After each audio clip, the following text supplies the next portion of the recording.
anak perempuan namanya Sadira. Itu hak asuhnya jatuh ke tangan penggugat Marwah, principal saya ya.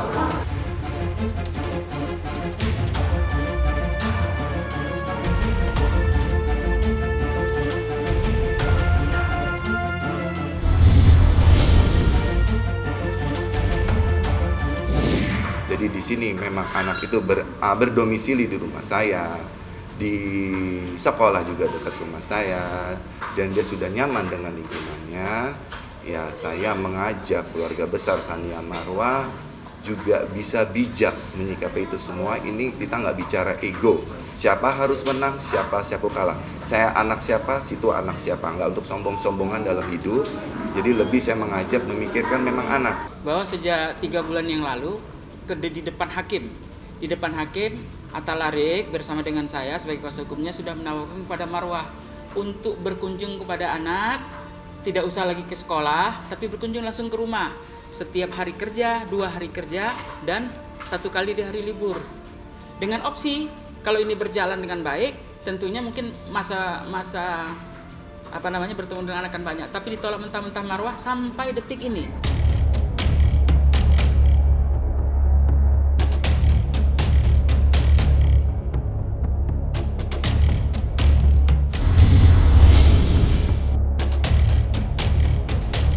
Dia yang menolak mentah sampai hari ini dia tidak hadir pun karena dia memang menolak untuk bertemu. Kan terakhir saya ketemu itu kemarin, dia emang agak drop fisiknya. Fisik agak drop, dan kebetulan emang di hari ini hari yang emang bikin dia tegang. Gitu. Jadi tambah benar-benar dia lemes, nggak bisa jalan. Dia mengutus saya ke sini gitu dia lagi. Kondisinya sih seperti itu, makanya mohon maaf. Jadi bukannya berarti dia tidak menghargai undangan pengadilan, sama sekali tidak seperti itu, karena memang kondisi fisiknya Marwah yang tidak bisa untuk hadir di saat ini.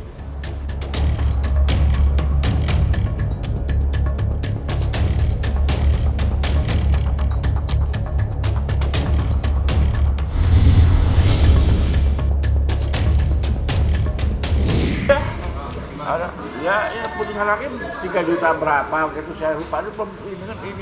Oh, kalau itu sih biaya hidup, biaya tanggung jawab. Jadi misalnya dia di luar pendidikan, kegiatan sekolah, pendidikan, kesehatan, kemudian biaya hidup sehari-hari. Saya nggak gitu kan, 3 juta berapa saya kurang lebih. Itu kemampuan dari pengadilan, Pak. Saya nuntutnya, gugatan saya 7.500.000 per bulan. Tapi saya dengar tadi setelah itu 3.750.000 setengahnya 50%-nya.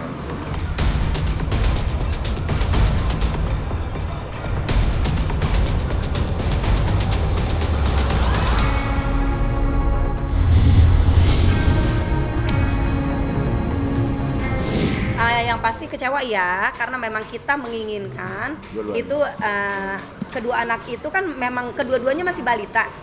Inginnya masih di tangan Marwah, tapi kita baru mendapatkan keputusan satu Sabira aja. Mewakili atas nama Marwah kepada rekan-rekan, sebelumnya terima kasih yang selama ini udah hampir 2 tahun ikutin perkembangan, 2 tahun lebih ikuti perkembangan persidangan Marwah.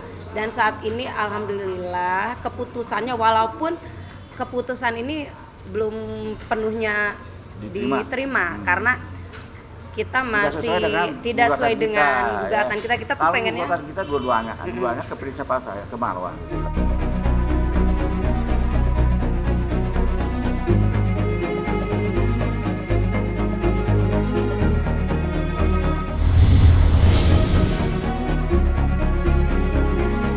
Kalau memang saya tidak pernah melakukan namanya perebutan anak, saya dari awal memang ingin segala sesuatunya, keputusan yang timbul daripada pemikir-pemikir dewasa itu segala sesuatu untuk kepentingan anak. Ya, jadi kalau punya hak asuh bersama ini kembali status quo, ya seperti awalnya saya senang. Kembali lagi, anak umur akan terus bertambah, biarkan anak yang memilih dengan hatinya. Jadi ini sebenarnya adalah tamparan buat saya juga, buat Sania Marwah. Nah, mulai sejak ini, detik ini, ayo jadi individu yang baik aja buat anak, sebagai orang tua gitu ya, siapapun orang tua di luar sana, jadi individu yang baik, yang menjadi contoh yang baik untuk anak-anaknya, seperti itu.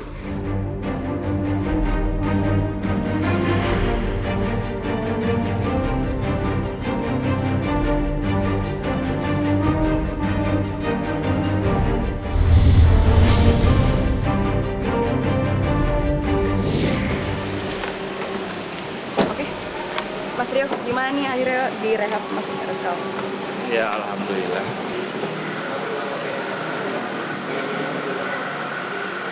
Ya perasaannya ya mudah-mudahan semuanya jadi bisa bikin saya jadi lebih baik aja nih. Ya.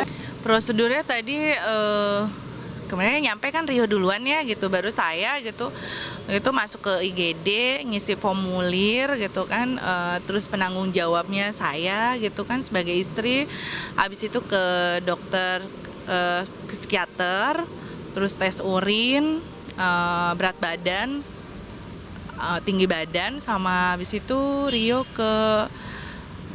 dibawa ke kamar ya gitu kan, diliatin kamarnya gitu.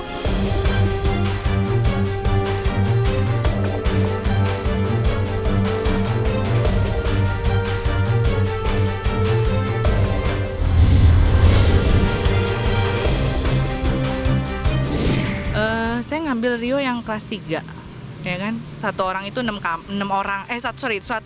orang gitu. Saya pikir mau kelas 1, 2, 3 atau VIP, menurut saya sama aja ya, cuman membedakan adalah fasilitasnya. Kalau memang mau sembuh kan fasilitas tidak ada hubungannya ya sama fasilitas sama dirinya Rio buat sembuh, toh sama aja kok gitu. Obatnya sama, semuanya sama, hanya tempat tidurnya aja kan. Kalau VIP kan sendiri gitu, kalau kelas 2 mungkin berapa orang gitu kan, ini saya ambil kelas 3. Nggak ada penolakan gitu kan, kalau memang ya harus terima lah gitu kan, dia yang berbuat, dia bertanggung jawab, dia mau sembuh ya terima aja.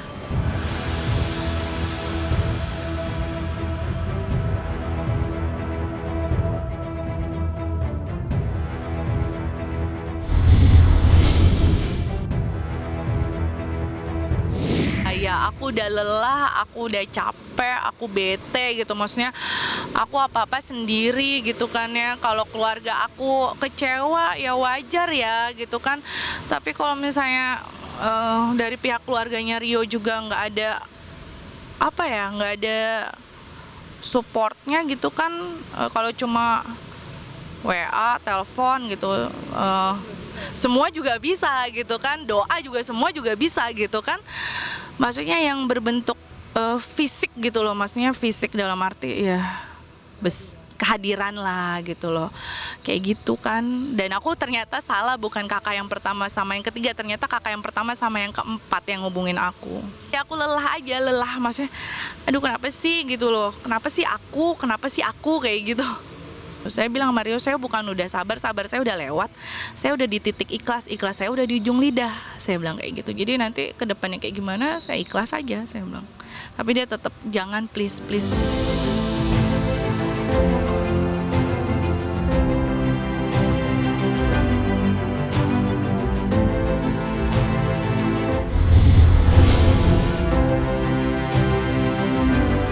Apalagi kan tadi di dalam kan nggak boleh pakai perhiasan ya, walaupun yang Rio pakai itu kan kalau di Islam itu kan nggak boleh pakai emas ya, jadi kayak titanium gitu kan, dia dilepasin kan, harus dilepasin. Dia tuh yang berat banget ngelepasinnya gitu kan. Terus tadi dia bilang, aku izin ya lepasin, boleh nggak? Jangan dilepasin. Dia sendiri yang jawab gitu, jangan dilepasin. Akhirnya saya bilang ya nggak apa-apa, memang peraturannya kayak begitu ya udah lepasin aja. Akhirnya dilepasin sama dia, dan dia cuma bilang, please ya cincin nikahnya jangan lepasin, cincin nikah yang aku pakai tuh jangan dilepasin, dia bilang. Iya, istri saya memang istri yang luar biasa sih. Udah ya Pak.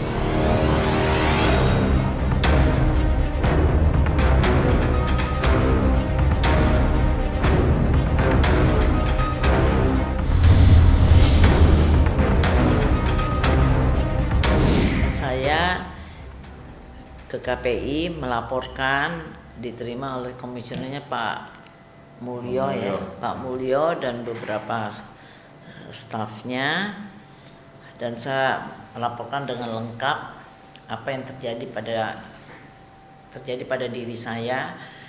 Dan saya juga menyatakan bahwa saya terjebak karena ini merasa pertemanan.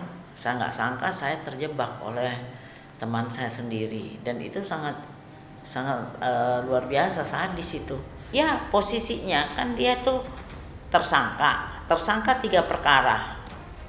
Kasusnya Sajat, kasusnya Dipo, kasusnya di Bekasi di travel umroh ya.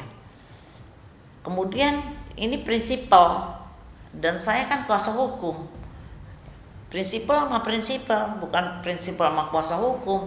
Tapi kan saya sebagai kuasa hukum, jadi kan saya nggak tahu kalau akan dipertemukan, bukan itu masalahnya.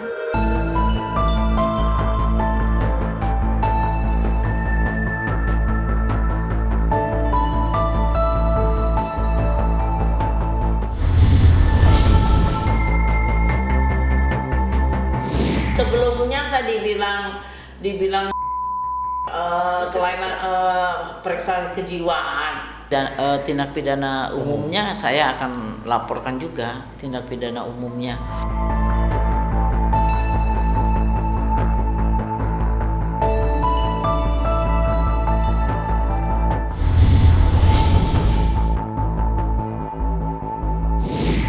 Jadi orang ini berbahaya, ngumpat orang, menghina orang. Termasuk salah satunya saya dengar sehari ini pun dia hajar habis, dihina-hina habis. Cuman kadang-kadang orang udah males deh. Tapi kali ini saya umumkan siapa yang menjadi korbannya perempuan itu di Instagram, dihina, difitnah dan saya. Kalau dia nggak keberatan boleh ngumpul sama saya semua. Saya umumkan hari ini juga. Silakan ketemu saya bantu untuk menuntut perempuan itu.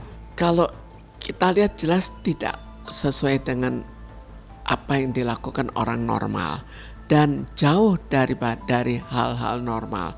Kalau jauh dari hal-hal normal, namanya tidak normal. Kalau sudah sampai pada taraf yang parah, kita boleh saja mencurigai adanya sakit jiwa di balik semua ini.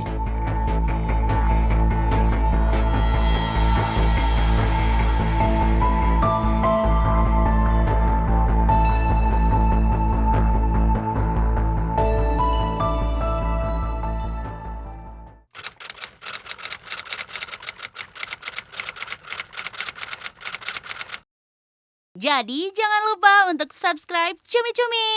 Ditekan ya tombol lonceng merahnya.